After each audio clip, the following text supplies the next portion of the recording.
ሳምንታችሁ ሰላም እንደሆነ ተስፋ አደርጋለሁ። ትምህርት እንማራለን። የዛሬው ትምህርታችን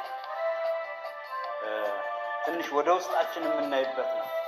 የመጨረሻው ዘመን ትምህርት ሲማር ሰው ብዙ ጊዜ ስለ ዘመን ምልክት ምናምን ብቻ ነው ብዙ ጊዜ ሳይ፣ ግን ወደ ውስጣችን ማየት አለብን። ክብር ለጌታ ይሁን። ወደ ራሳችን እንድናይ እግዚአብሔር ይርዳል። ደግሞ ሼር አድርጉ፣ ላይክ አድርጉ። በዩቲዩብ ለሚሰሙኝ ነው ተናግሬ አላውቅም ብዙ ጊዜና ሼር ሳደርግ፣ ግን ወንጌሉን ማዳረስ ደግሞ ጥሩ ነው። ክብር ለእግዚአብሔር ይሁን። በቻላችሁ መጠን ማለት ነው። ይባረክ። የሚያስታውሰው አለ ምን ላይ እንዳቆምን? ያቆምንበት ስድስተኛዋ ቤተክርስቲያን ሰባተኛዋ ነው። ሎዶቅያን አላየንም? ሰባተኛዋ ናት። ሎዶቅያን አይተን ነው የጨረስን። ክብር ለእግዚአብሔር ይሁን። ዛሬ እንደ ሰመሪ አደርግና ሰባቱን አብያተ ክርስቲያን ዋና ዋና ነገሩን እናገርና ከዛ በኋላ ወደ ዛሬው አስፈላጊ የሆነው ትምህርት እንሄዳለን። ዛሬ እንድንማር የፈለኩት ዋናው ትምህርታችን ሮሜ ምዕራፍ 7 ላይ ከቁጥር 23 እስከ 24 ያለው ነው የምናየው። ያለችውን ክፍል ነው የምናየው። በዳነ ክርስቲያንና ባልዳነ ክርስቲያን መካከል ያለ ልዩነት ነው የምናየው። ሰው ክርስቲያኑ ነው ይድናል አይድንም? አዎ። እንግዲህ ከሰባቱ አብያተ ክርስቲያን ያየንበት ምክንያት ህይወታችን ኢቫሉዌት ለማድረግ ነው።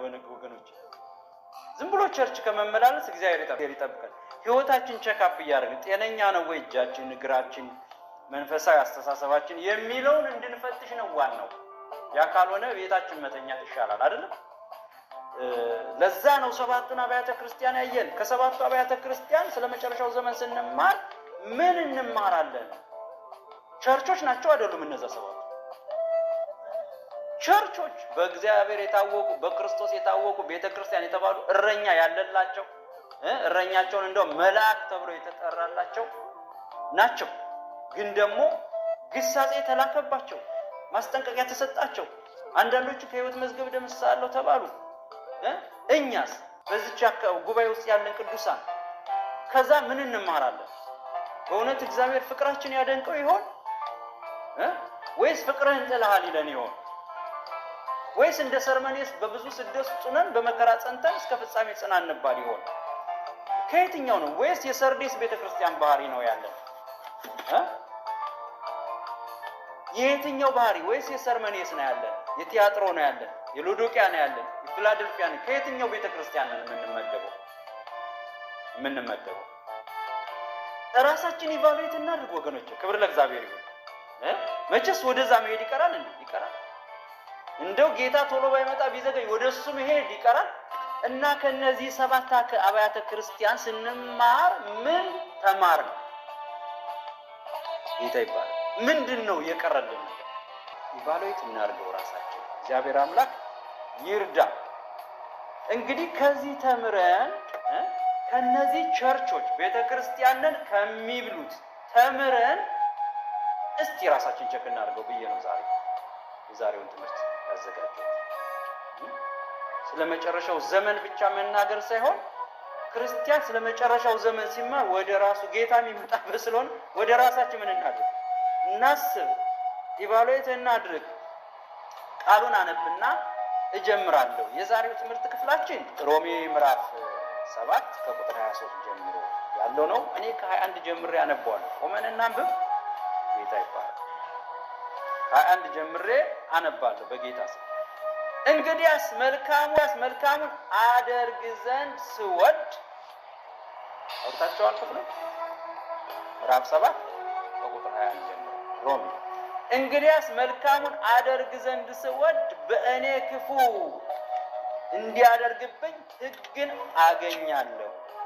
በውስጥ ሰውነቴ በእግዚአብሔር ሕግ ደስ ይለኛልና፣ ነገር ግን በብልቶቼ ከአእምሮዬ ሕግ ጋር የሚዋጋና በብልቶቼ ባለ ኃጢአት ሕግ የሚማርከኝ ሌላ ሕግ አያለሁ። እኔ ይላል። ማንም ይቀጥለው የሚያነበው እኔ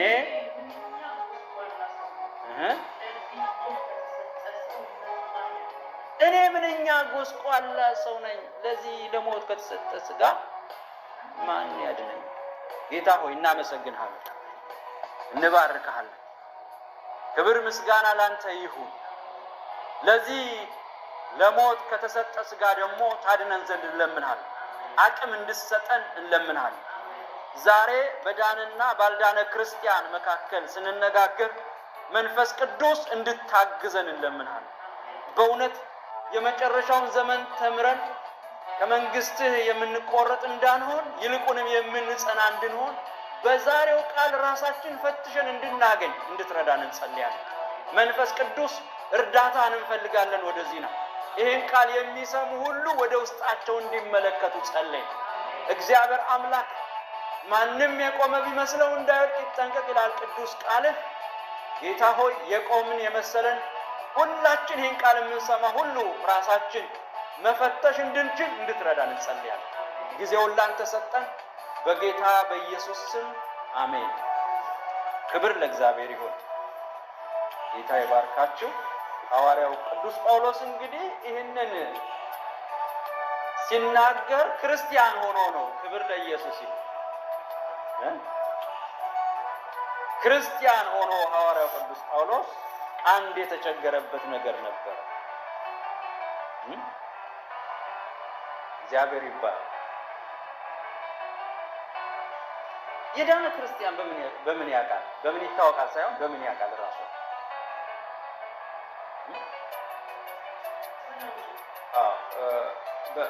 አሁን ባይብል ስተዲ እያደረግን ነው አይደል? ባይብል ስተዲ ፊልጵስዩስ ምዕራፍ 2 ቁጥር 12 ላይ ነው። መዳናችሁን ፈጽሙ ይላል። ድነናል አይደል በክርስቶስ። ግን ሐዋርያው ጳውሎስ ሲጽፍላችሁ መዳናችሁ ምን አድርጉ? ፈጽሙ። መዳን ለካ እኛ አማኞች መፈጸም ያለብን ጉዳይ ነው። እግዚአብሔር ስም የተባረከ። መዳናችሁ ምን አድርጉ? ፈጽሙ። ከነዚህ 7 አብያተ ክርስቲያን ይሄን ያህል ግሳጼ ይሄን ያህል ቁጣ ካየ አሁን በዚህ ዘመን ያለች ቤተክርስቲያን ወደ ራሷ ማየት የለባትም? አለብን አይደል? ወደ ራሳችን ማየት ቸካፍ ማድረግ አለብን ራሳችን። እና ሐዋርያው ጳውሎስ በጣም ተቸገረ በውስጡ በስጋውና በመንፈሱ መካከል።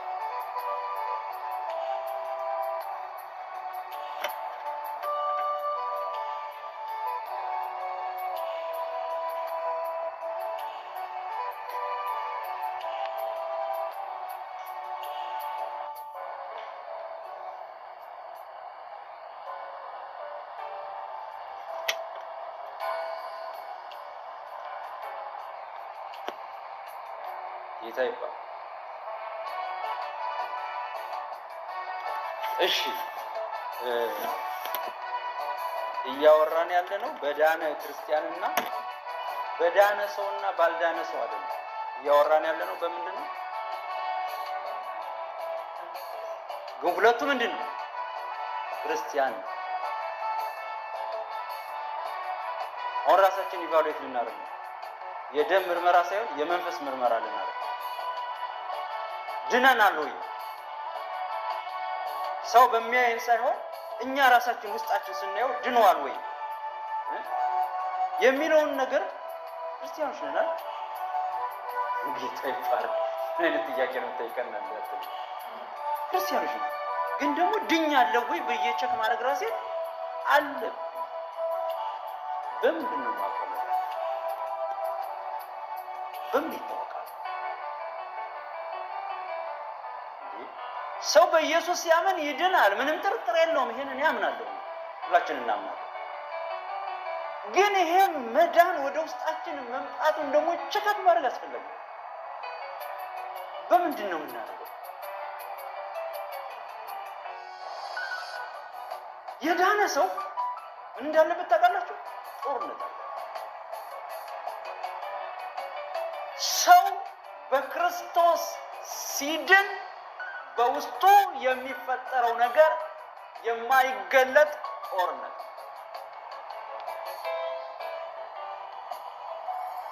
በውስጡ ጦርነት የሌለበት ክርስቲያን እንዳልዳነ ያደርጋል። ወደ ታች እናየዋለን። የዳነ ክርስቲያን ሁልጊዜ በውስጡ ምን አለበት? እኔ አይደለሁም እላችሁ፣ መጽሐፍ ቅዱስ አስተምሮ ነው የምንማረው። መዳናችንን የሚያረጋግጥልን ነገር የውስጥ ጦርነት አለ።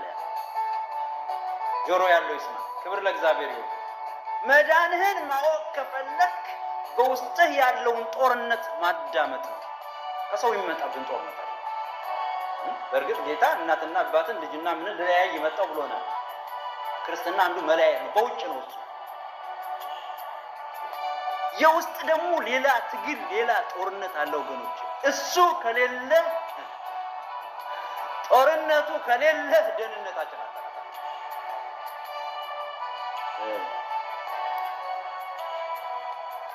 የምንና የምን ጦርነት?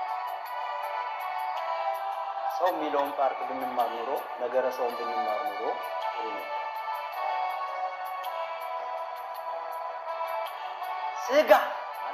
ስጋት ማለት ሌላ ወዴት ተሰጣለ? ስጋና ስጋት ይገናኛል። ስጋ ሁልጊዜ ይሰጋል። ስጋት አለበት፣ ፍርሃት አለበት፣ ጭንቀት አለበት፣ ይርበዋል፣ ይጠመዋል፣ ይከብደዋል፣ ይደክመዋል፣ ያዝናል፣ ይጨነቃል፣ ኮንፈርት አይሰማውም። አክቲቭ ላይ የተባለውን ስለበላ ከዛ በኋላ ስጋ በስጋት ነው የሚኖር ከገነት ጥፋት በኋላ። ስጋ ስጋተኛ ነው፣ ይሰጋል፣ ምቾት ፈላጊ ነው፣ ድሎት ፈላጊ ነው። ከመስራት መተኛት፣ መብላት፣ መጠጣት፣ መዝፈን፣ መደነስ፣ ሁልጊዜ ኦርላት ይፈልጋል። ስጋ ትራሱ ከፍ እንዲል ይፈልጋል። የሚመቸው አልጋ ነው የሚፈልግ፣ የሚመቸው ሶፋ ነው የሚፈልግ። እንድትነኩት አይፈልግ። ቀበጥ ነው ስጋ። አልቃሻ ነው፣ ነጭናጫ ነው፣ ጨቅጣቃ ነው። ፍላጎቱ አያልቅም ስጋ። መንፈስ ኩሩ ነው፣ ደፋር ነው፣ ጿሚ ነው፣ ጸላይ ነው፣ ባለ እውቀት ነው፣ ተመራማሪ ነው፣ አመዛዛኝ ነው፣ ጥበበኛ ነው። መንፈስ ስጋ ዛሬ ነው። አሁን ይርበዋል፣ አሁን ይጠማዋል፣ አሁን ይደክመዋል፣ አሁን እረፍት ይፈልጋል፣ አሁን ምግብ ይፈልጋል። መንፈስ ነገን ያስባል። መንግስት ነው። ክብር ለእግዚአብሔር ይሁን። ከላይ ነው። የዚህ ዓለም ጉዞ እኮ ሲያልቅ እኮ ስጋም ደክሞት እዚሁ ነው። መንፈስ ወደ ሰጠው ይሄዳል። መንግስት ነዋ። ክብር ለእግዚአብሔር። ሐሳቡ ትልቅ ነው። ሁለቱ የማይገለጥ ጦርነት አለባቸው። ሁልጊዜ በዳነ ሰው ውስጥ እነዚህ ሁለት ነገሮች ጦርነት ላይ ናቸው። ጦርነት ላይ ናችሁ ወይ? በውስጣችሁ ካልሆናችሁ ገና ናችሁ። ገና ኢየሱስን መቀበል ሰው ያስፈልጋል። ስሙ ይባረክ። ይከብዳል ወይ? ሲቸክ አድርጉ ራሳችሁን። ጦርነት አለ። ስጋ ልብላ ሲል መንፈስ ልጸልይ ሲል መንፈስ ተኛ። ላንብብ የምንባው ልውደት የምን መውደድ ጥላቻ ነው እንጂ ነክቶኝ ገፍቶኝ አስደንግጦኝ ለጌታ እንሰዋ የምን መሰዋት ፍርሃት ድንጋጤ ስጋ የሁለቱ ጦርነት የክርስቲያን ሕይወት ነው። ክብር ለእግዚአብሔር ይሁን። ጦርነት አለ ወይ በውስጣችሁ? የሁለቱ ኃያላን ጦርነት ድናችኋል። ክብር ለእግዚአብሔር። በቀላሉ ይቅር በማለትና ይቅር ባለማለት መካከል ያለው ጦርነት ነው። መንፈስ ይቅር አለ፣ ስጋ ጎርቶኛል፣ ይቅር አልልም፣ ይቅር በል፣ ይቅር አልልም። ይቅርታ እኮ እግዚአብሔር ነው። መንፈስ ይናገራል። ስጋ እንደዚህ አድርጎ እንደዚህ ፈጥሮብኝ ስጋ ሁልጊዜ ስጋት፣ ሁልጊዜ ጸበኛ፣ ሁልጊዜ ነገረኛ፣ ሁልጊዜ ምድራዊ ጦርነት መልካሙን ነገር አይወድም። ይርዳን እግዚአብሔር። እንዲህ አይነት ትግል አለ ወይ በውስጣችሁ? ሐዋርያው ጳውሎስ የገጠመው ችግር ይሄ ነው። ሐዋርያው ጳውሎስ የገጠመው ፈተና ይሄ ነው። የዳነው ሰውዬ የገጠመው ፈተና ይሄ ነው። እንደው ምን ይሻለኛል? ምን አይነት ጎስቋላ ማረባ ሰው ነኝ?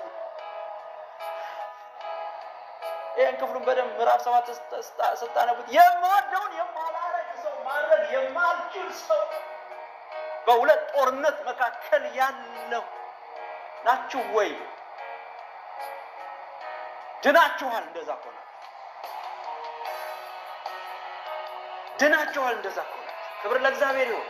የዳነ ሰው ኢየሱስ የሚፈልገው ሰው ነገረ ሰው ጌታ ከረዳን እንማራለን። ተፈላጊው ሰው በመንግስተ ሰማይ የትኛው ነው የሚል ትምህርት። ክብር ለእግዚአብሔር። የትኛውን ሰው ኢየሱስ ይፈልገዋል?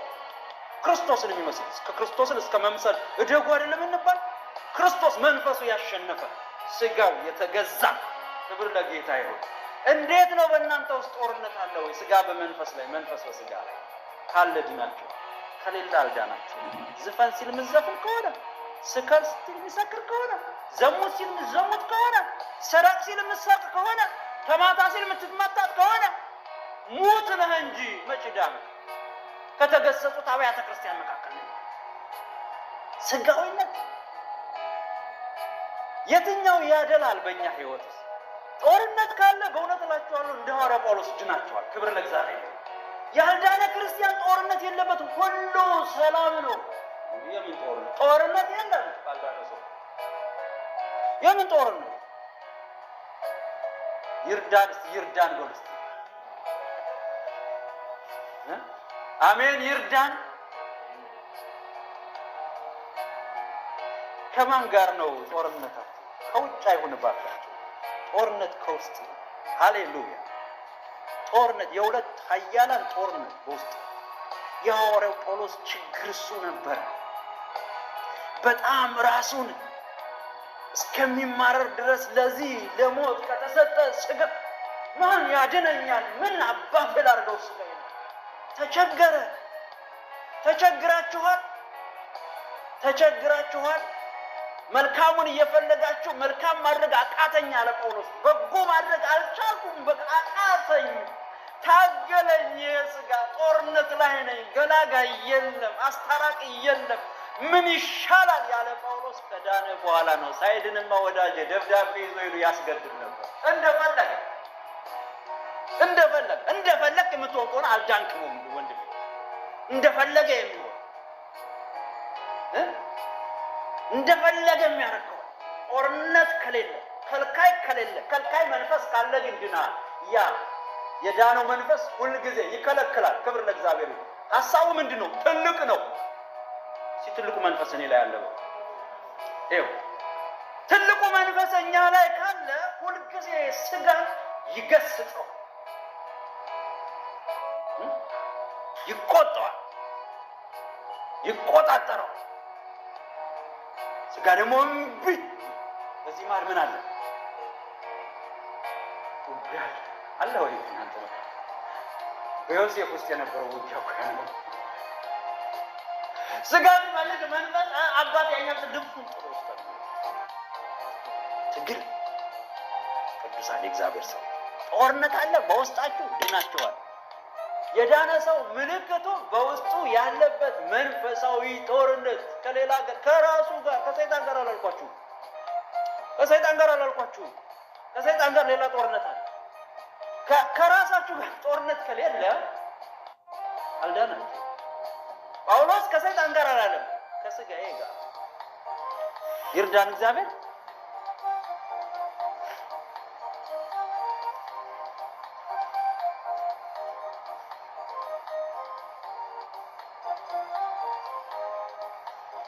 ሕግ ነው የሚላቸው ጳውሎስ፣ ሕግ ይላቸዋል።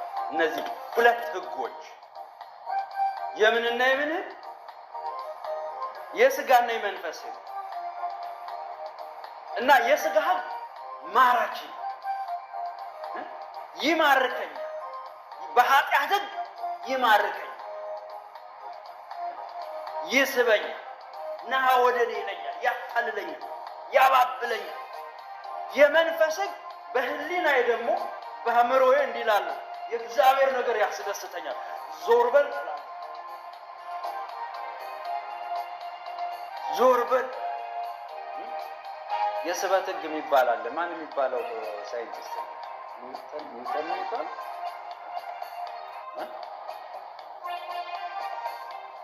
ወደ ላይ ተወረውሩ የስበት ሕግ ነው አለ። ወደ ታች አትሄድም ነው። ከተወሰነ ከፍታ በረራ በኋላ ግን አውሮፕላን እኮ ያን ስበቱን ተቆጣጥሮ ነው አይደል መብረር የሚችለው? የምድርን ግራቪቲ ተቆጣጥሮ የመብረር አቅም። ሰሞኑን በቅዳሜ ምሽት ትምህርት ስለ መንፈስ ሙላት እንማራለን። ጥምቀትና ሙላት ልዩነት ስላላቸው፣ ጥምቀት አንድ ጊዜ ነው፣ ሙላት ብዙ ጊዜ። ሙላት ሁል ጊዜ ነው፣ ጥምቀት አንድ ጊዜ። ጌታ በእሳት ምን ይላችኋል? ያጠምቃችኋል የተባለ ጥምቀት ስንት ጊዜ ነው? አንድ ጥምቀት አይደል? ሙላትስ ይጎላል። ኤፌሶን ጸሐፊ ስለ ሙላት ሲናገር በጣም አስደናቂ ነገር ይናገራል። ከቤተ ክርስቲያን ጀምሮ እስከ ቤተሰብ የመንፈስ ቅዱስ ሙላት እንዴት አይነት ስራ እንደሚሰራ። ክብር ለኢየሱስ።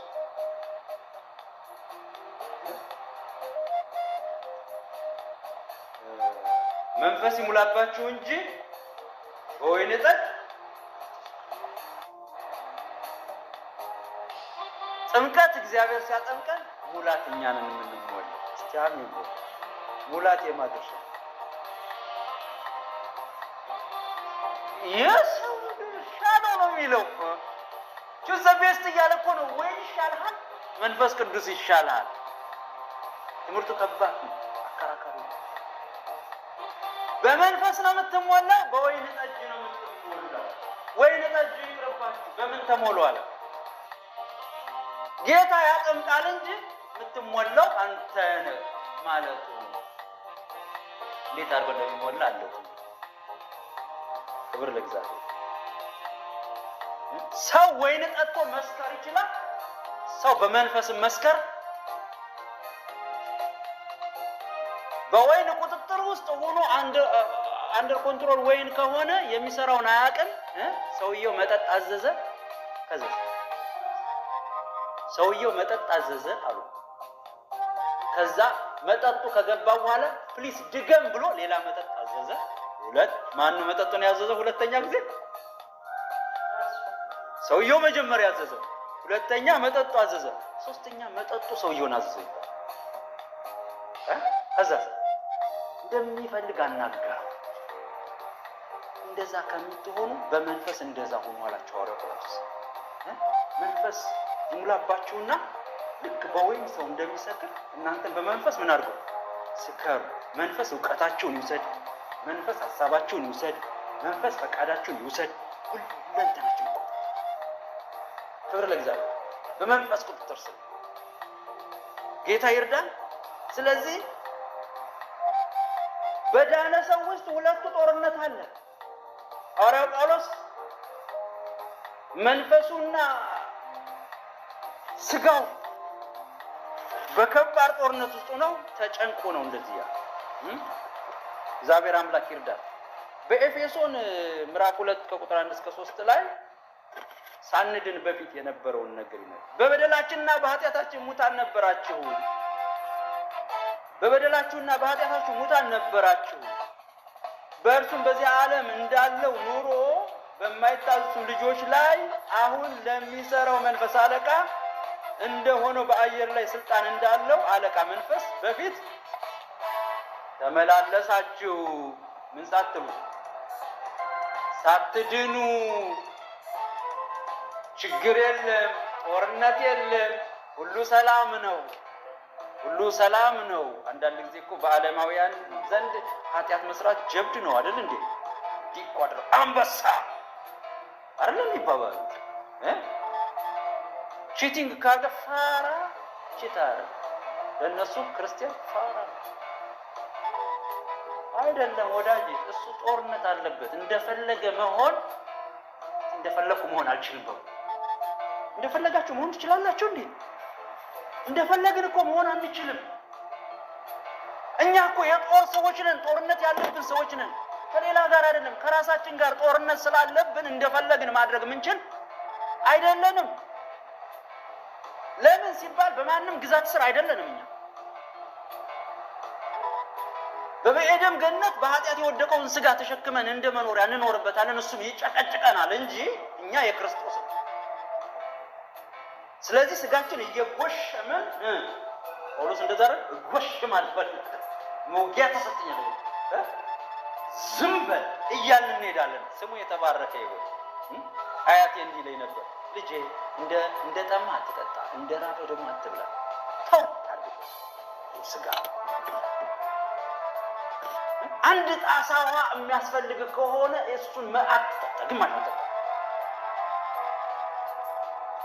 ምክንያቱም ዛሬ አንድ ጣሳ አንድ ብርጭቆ ከጠጣ ነገ 2 ብርጭቆ ይፈልጋል ስጋ። ስጋ እኮ ሱሰኛ እኮ ነው። ሱሰኛ ለማለ ሱሰኛ እቺን ዓለም የሚጣፍጥ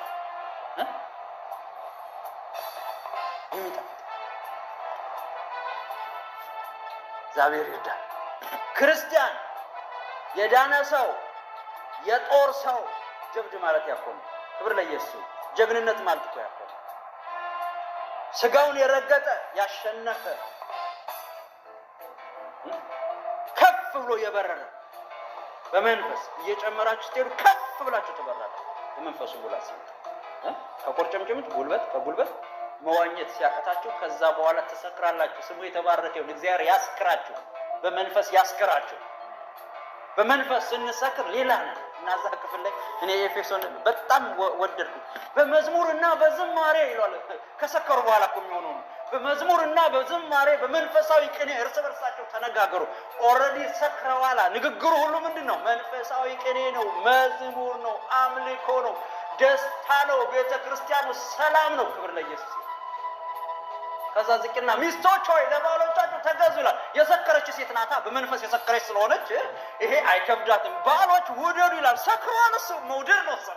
በመንፈስ የሰከረ ሰው ወደ ቤት መንፈስ ቅዱስ ይገባ። ወገኖች በመንፈስ ካልሰከርንስ ስጋችን ካሸነፈስ ምንድነው? ይሄ አስቸጋሪ ጦርነት አለ በውስጣችሁ። ድናችኋል። አንዳንዴ አላረግም ጌታ ይወድ ነው ሰው ነው የምታየው። ሰው ጦርነቱ ብዙ ጊዜ ከውጭ ነው። እንትና ያየኛል፣ እንትና ይመለከተኛል አይደል እንዴ? እንደዛ በር ላይ ቆሚልኝ አሏት ትንሿቻቸው። ድሮ የሰማሁት ምሳሌ አባዬ መልእክት አለ ትንሽ ጎንጨት ሰው ከመጣ ሮጣሽ መጣሽ ንገረኝ አባዬ ጣራ ላይ ስማ ሊቆምልህ። እግዚአብሔር ቤት ነው ይመጣል። እሷ በጣራ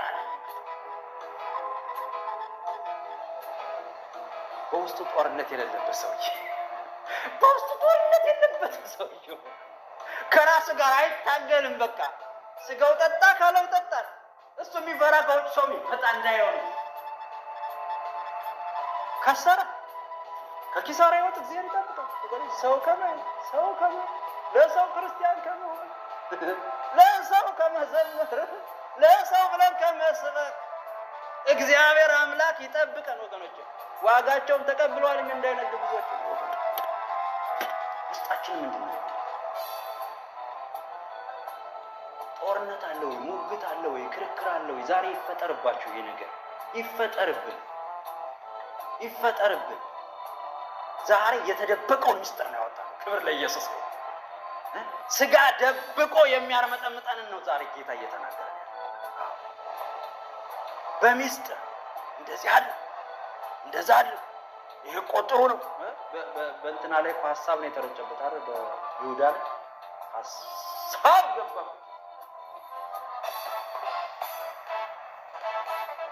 ይርዳን፣ አሜን ይርዳን። በዳነ ሰው ውስጥ የሚገርም ጦርነት አለ። በምኑ? በራሱ ውስጥ የሚፈልገውን ማድረግ አይችልም። ኩርምት ብሎ ይኖራል እንጂ የሚፈልገውን ማድረግ አይችልም። እባክህ እኔ ዕብራዊ ነኝ፣ የንጉሥ መብል ይቅርብኝ። ሙግቱ ከማን ጋር ነው? ራሱ ጋር። እንዳረክስ እባክህን። ኧረ ትከሳላችሁ። አንከሳም፣ ኃላፊነቱን እንወስዳለን። ይቅርብን፣ ውስጣችን ከሚረክስ ይቅርብን። እስቲ አሜን በሉ። በቃ የውጭ ነገር አያረክስም፣ የራሳችን ነገር ነው የሚያረክሰው። ተሟገቱና አሸንፉ ራሳችሁ። ጌታ ይባረክ። ምልክት እንሁን ለጌታ፣ ምልክት ሁኑ። አሸንፉት ስጋችሁ። መንፈሳችን ከፍ ሊል ያስፈልጋል። ስሙ ይክበር። ሐዋርያው ጳውሎስ ትልቁ ህመሙ ይሄ ነበር። የስጋ የስበት ህግ፣ የመንፈስ የስበት ህግ ያስቸግረዋል። እኛም እኮ እንደሌላው ሰው ነን አይደል? ግን ሌላ ሰው ነው። ሌላ ሰው ነው። ሌላ ነን። በስጋችን ዲሞክራሲ የለም። ሌላ ነን።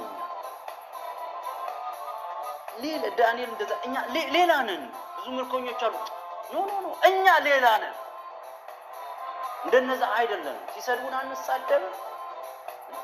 አሟቸዋል የሚበሉ በሽተኞች ምናቸው ይበሉን። ሌላ ነን። ሌላ ነን።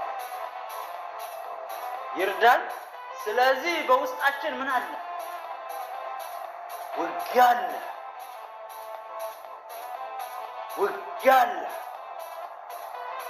ጉዳያችን ከውጭ ጋር ሊሆን አይገባው፣ ከውስጣችን ጋር።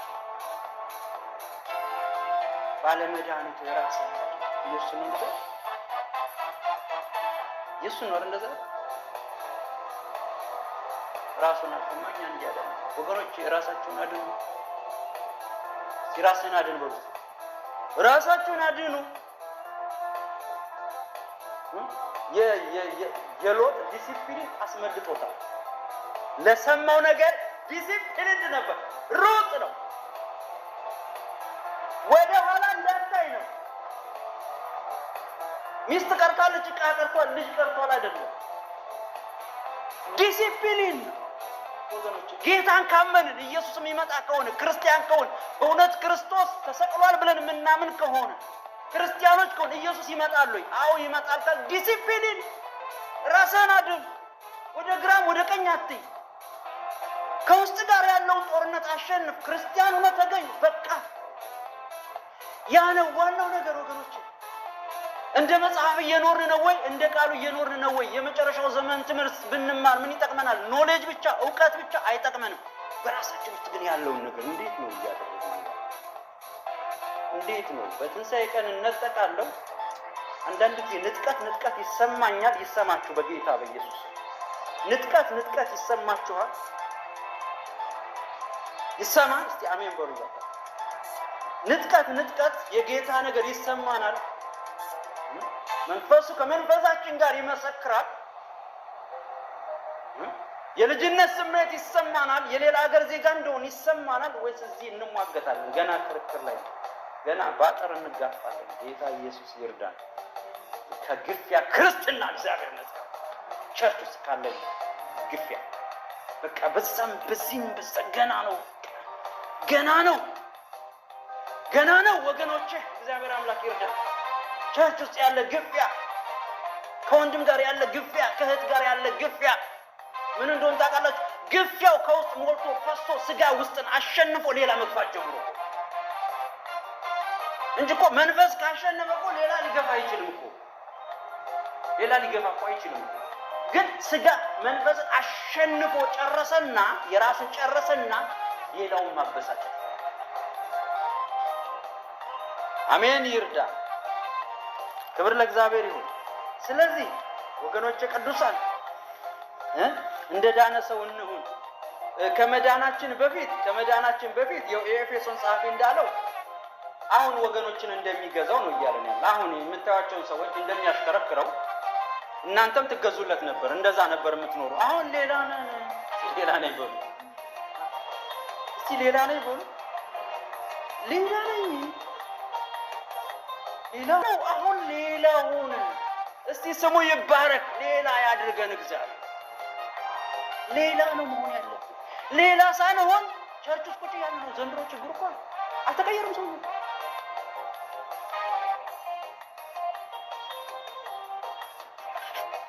ሐዋርያው ጳውሎስ አሁንና በፊት እያለ ነው። ድሮ እንደዛ ነበር፣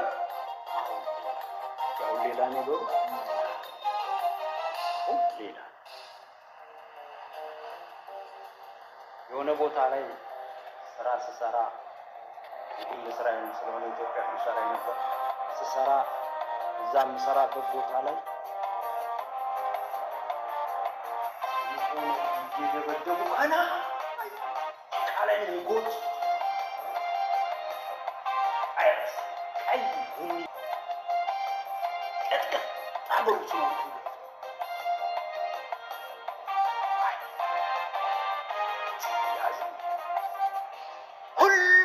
ሰው ነው የሚመጣው አላህ እዛ አካባቢ የታወቀ ሌባ ይኪስ ሌባ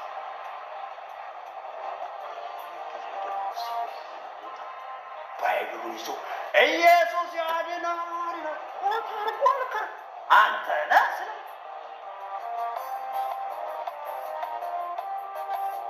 በዚህ ቀን እኮ ስትደበደባቸው አንተ ያንቀናይ ብዙ ጊዜ አሁን ሌላ ነኝ የሚያምር ወጣት ወንጌል ሰባኪ በደበደቡት መካከል ቆሞ ደግሞ ኢየሱስ ያድናል ንስሐ ግቡ። ሌላ ስሙ ይባረክ። ወደ ኢየሱስ ስንመጣ ሌላ ነው። እንደ ቀድሞ አይደለንም። ስሙ የተባረከ ይሁን። ይሄ ወጣት እርግጠኛ ነኝ ከውስጡ ጋር ታግሎ አሸነፈ። ከስርቆት ወደ ወንጌል ስብከት መጣ። ከውርደት ወደ ክብር መጣ። ክብር ለእግዚአብሔር ይሁን። ጌታ የተባረከ። እንዴት ናችሁ እናንተ? እንዴት ነን እኛ? ከነዚህ ሰባት አብያተ ክርስቲያን ምን ተማሩ? ወድቃችኋል፣ ጠፍታችኋል፣ ንስሐ ግቡ ከተባሉት ከተሞገሱት ውጭ ምን ተማር? ሐዋርያው ጳውሎስስ ምን እየተማር ነው? በውስጡ ያለበት ትግል አለ ወይ? በውስጣችን ትግል ካለ እነና መጽሐፍ ቅዱስ በገላትያ ምዕራፍ 5 ላይ ስጋ በመንፈስ ላይ መንፈስን በስጋ ላይ እርስ በርሳቸው ይቃወማሉ ልታስታርቋቸው በትችላል። ክርስቲያን ከሆነ እነዚህ ነገሮች ሁልጊዜ ፋይት ያደርጋል። ሁሉም የሚፈልገውን ለማድረግ ይታገላል። ክርስቲያን ሆይ በውስጥ ጦርነት አለብህ። የሰራዊት ጌታ እግዚአብሔር እንዲህ ይላል ብያለሁ የምናገር የተጻፈው መጽሐፍ እንዲህ ይላል፣ ስጋ በመንፈስ ላይ መንፈስን በስጋ ላይ እርስ በርሳቸው ይቃወማሉ። ክርስቲያን ከሆንክ በውስጥ ጦርነት አለ። ጦርነት ከሌለ የሚመችን የምታረቅ ከሆነ ገና ነህ። ንስሐ ግባና እምቢ ማለት ጀምር። ክብር ለእግዚአብሔር ይሁን። የስጋ ፈቃዱን የሚያረክ ክርስቲያን የለም። መንፈስ ሊያሸንፍ ያስፈልጋል። የውስጥ ሰውነታችን ሊያሸንፍ ያስፈልጋል። ስሙ ይባረክ። ዛሬ ጌታ እንደዚህ አለ። ያመነ ክርስቲያን በውስጡ ጦርነት አለበት። ጦርነቱ ከራሱ ጋር፣ ጦርነቱ በእግዚአብሔር መንግስትና በዚህ ዓለም ገዥ ጋር፣ ጦርነቱ በስጋውና በመንፈሱ መካከል። እግዚአብሔር አምላክ ይርዳል። አብረን ጸልየን እንጨርሳለን። ጌታ ሆይ እናመሰግናለን። በዛሬው ትምህርታችን በዚህ የመጨረሻ ዘመን ትምህርታችን ቅዱስ እግዚአብሔር ሆይ ወደ ራሳችን እንድናይ ስላደረከን እናመሰግናለን። በውስጣችን ራሳችን እያየን መዳናችንን ቸክ እንድናደርግ ቅዱስ እግዚአብሔር አምላካችን መንፈሳችንና ስጋችንን እንድናስተውል ስለረዳን እናመሰግናለን። አቅም እንድትሆነን እንጸልያለን። ይሄን ቃል የሰሙ ሁሉ ደግሞ ወደ ራሳቸው እንዲያዩ እንጸልያለን። በቤተ ክርስቲያን ውስጥ ከራሳቸው ጋር ከሌሎች ጋር በትግል በልዩ ልዩ ሁኔታ ውስጥ ያሉ በመጀመሪያ ወደ ራሳቸው እንዲመለከቱ እንድትረዳቸው በኢየሱስ ስም እንጸልያለን። እኛንም እንድትረዳ እንጸልያለን። በቤታቸው ውስጥ ትግል ያለባቸው ከልጆቻቸው ጋር ከትዳር አጋራቻቸው ጋር ከመስሪያ ቤታቸው ጋር ትግል ያለባቸው ሰዎች ጌታ እግዚአብሔር ሆይ ምናልባትም ስጋቸው አይሎ እንዳይሆን መንፈሳቸው ጌታ እግዚአብሔር አምላክ መልካሙን ማድረግ ሲፈልግ ስጋቸው በስስት በጉጉት እግዚአብሔር ሆይ የዚህን ዓለም ነገር በመፈለግ ሌሎች ሰዎች ላይ እያመጸ በመንፈሳቸው ላይ እያመጸ ቢሆን ወደ ራሳቸው እንዲያዩ እንድትረዳቸው እንጸልያለን። የእስራኤል ቅዱስ ክብር ምስጋና ለአንተ ይሁን። ብዙዎች ደግሞ በዚህ ቃል ስለሚታነጹ እኛም ስለምንታነጽ ለመንግስት ስለምታበቃን እናመሰግናለን። ክብር ምስጋና ለአንተ ይሁን በጌታ በኢየሱስ ስም አሜን። ጌታ ኢየሱስ ይባርክ።